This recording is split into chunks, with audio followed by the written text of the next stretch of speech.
क्या जीवन का उद्देश्य केवल सुख है? क्या आत्मा, पुनर्जन्म और मोक्ष जैसी अवधारणाएं सिर्फ कल्पनाएं हैं? हिंदू कहता है आत्मा अमर है। बौद्ध करुणा और ध्यान से दुखों को मिटाने की बात करता है। जैन धर्म तपस्या और अहिंसा के माध्यम से मोक्ष का रास्ता दिखाता है। इस्लाम में कर्मों के हिसाब से जन्नत और जहन्नुम की अवधारणा है। लेकिन प्राचीन भारत में एक विचारधारा ऐसी भी थी जिसने इन सबको चुनौती दी। ये विचार था चार्वाक दर्शन का, जिसने कहा कि पुनर्जन्म नहीं है, आत्मा नहीं है और धर्म केवल एक भ्रम है समाज में भय फैलाने का। आज के इस वीडियो में हम चार्वाक दर्शन को इन धर्मों के संदर्भ में समझेंगे और जानेंगे कि क्या केवल भोग ही जीवन का लक्ष्य है। चार्वाक दर्शन और धर्मों के बीच गहरी खाई है। आइए इसे बारीकी से समझते हैं।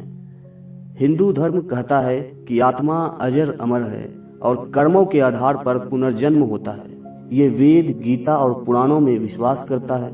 चार्वाक इसे खारिज करते हुए कहते हैं, त्रयो वेदस्य कर्तारो भंड धूर्त निशाचर, यानी वेदों के रचयिता केवल चालाक और धूर्त लोग हैं जो अपने स्वार्थ के लिए इसका उपयोग करते हैं। चार्वाक के लिए पुनर्जन्म एक कल्पना मात्र है। बौद्ध धर्म दुखों को जीवन का सत्य मानता है और ध्यान के माध्यम से मुक्ति का मार्ग दिखाता है। चार्वाक का कहना है, दुखों से बचने का सबसे सरल उपाय है जीवन का आनंद लेना।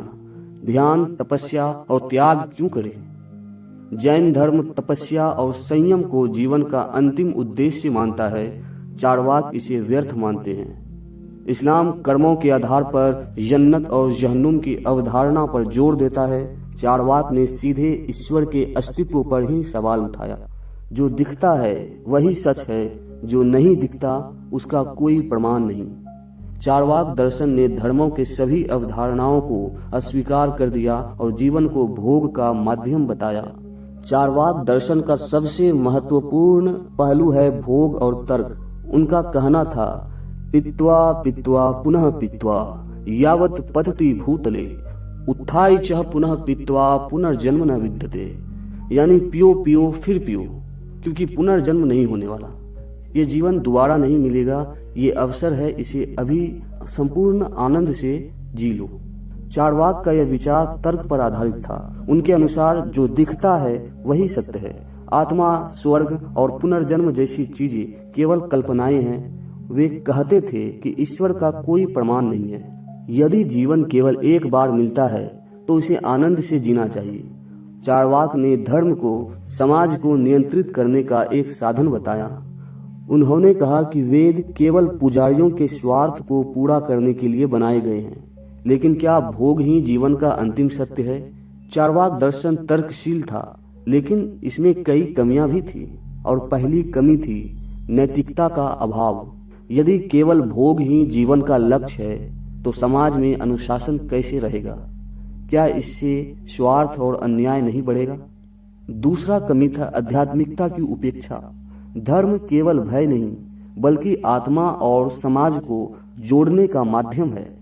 ध्यान, करुणा और तपस्या जैसे गुण मानवता के लिए जरूरी हैं। तीसरा कमी था संघर्ष और दीर्घकालिक सोच का अभाव।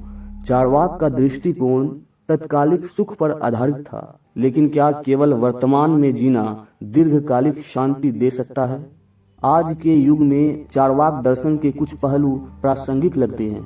चार्वाक का जो दिखता है वही सत्य है वाला दृष्टिकोण हमें अंधविश्वासों से बचने और तर्कशील बनने की प्रेरणा देता है। धर्म और परंपराओं को बिना सवाल किए मान लेना सही नहीं है। चार्वाक ने हमें सवाल करने की शिक्षा दी, लेकिन चार्वाक का यह दृष्टिकोण अधूरा है। जीवन केवल भोग नहीं है बल्कि प्रेम, करुणा और आत्मा की शांति से भी परिपूर्ण होता है। चार्वाक दर्शन और धर्मों के बीच का ये संघर्ष केवल विचारों का नहीं बल्कि जीवन के अर्थ को समझने का प्रयास है। चार्वाक का ये श्लोक उनकी विचारधारा का सार है। यावत् जीवेत सुखम जीवेत ऋणम कृत्वा घृतम पिबेत भस्मीभूतस्य देहस्य पुनरागमनः कुतः, यानी जब तक जियो खुशी से जियो, चाहे कर्जा लेकर घी क्यों नहीं पीना पड़े, क्योंकि ये शरीर नश्वर है, एक दिन इसी मिट्टी से आया इसी मिट्टी में मिल जाएगा। दोस्तों, आप क्या सोचते हैं? अपने विचार हमें कमेंट में जरूर बताएं। धन्यवाद।